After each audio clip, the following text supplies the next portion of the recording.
taas aysan ahayn yani wax diinta laga leeyahay oo loo baahan yahay qofka xataa rasuul alayhi salaatu wasalaam wuxuu leeyahay yani fi hadith walaw an talaqa biwajhi akhika يعني ولالك يعني موسوتيد مركا أركتي حتى الصدقة واي لفتها ولالك سود ويس الصدقة واي ولالك أول شيء كينس مركا يعني حيالها صورن دين تأيي كميتها سوما مركا دينتي لقام بحايو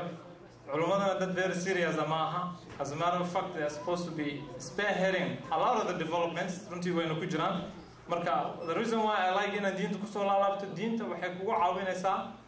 hawlaha aad noloshaada ka fulin rabtid si easy ah adoon stress depression iyo physical ku jirin inaad ku achieve garaysid marka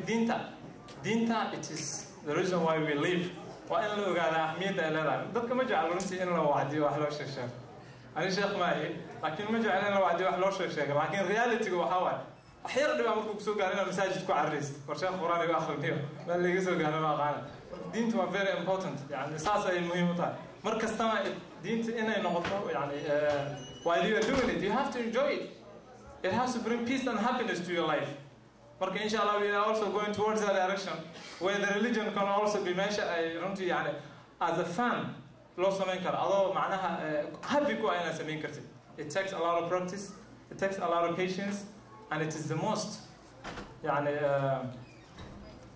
important thing يعني in your life. One final thing, I don't want to take the whole session. وحاويان our event today حلوه مقعدرين our brother عبد الرؤوف ولا ريال as you guys know عبد الرؤوف الله يرحمه ويدخله جنته وهو one of the most brightest high school students and he got a scholarship somehow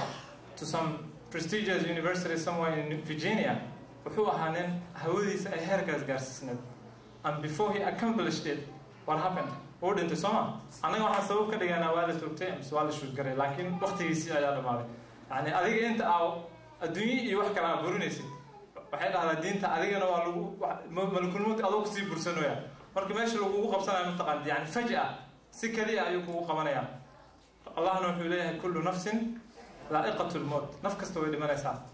وإنما توفون أجوركم يوم القيامة وحنا قف كستلاقي قبل مرينا يا وحي وصوكس بدي الدنيا أنتوا يكونوا لا يوم القيامة محاول مهم سنركع فمن زحزح عن النار وأدخل الجنة فقد فاز نكي لقبت باديو نارتا جنن اللي قريو قفكاس أيا ليباني معناها بوليستي الإنجليزي كمان ما أنا الله كيف أسلفه مركا marka malakul mood wala leeyahay saas ayuu maartan ugu maqan yahay marka as we pursue our academic goals in life as we pursue to succeed in our life wa inaad niyadaada ay ku jirtaa ajandagaaga ay kugu jirtaa in Allah subhanahu wa ta'ala macnaha noloshaada laftaada anytime ka qaadi karo the only thing so far nagu caawin kara taasna because waqti lama hayo hada xirnimo ma jirto waqti masaajid la aadayo kitaab la dhageystiyo hadda ma laha number one thing nagu caawin karo waxa waay salaadaha lagu dadaalo shanta salaadood if you can pray on time ama masaajid aad gartay in la tukado haddaan yeeli karina inaad maaragtay waqtiga aad ka gaari kartid oo inaad tukataa at least isku dhaafin a day without praying your salah marka I think that is it for the day inshallah and I really appreciate everybody's patience. Saalaha hadan ka baxsho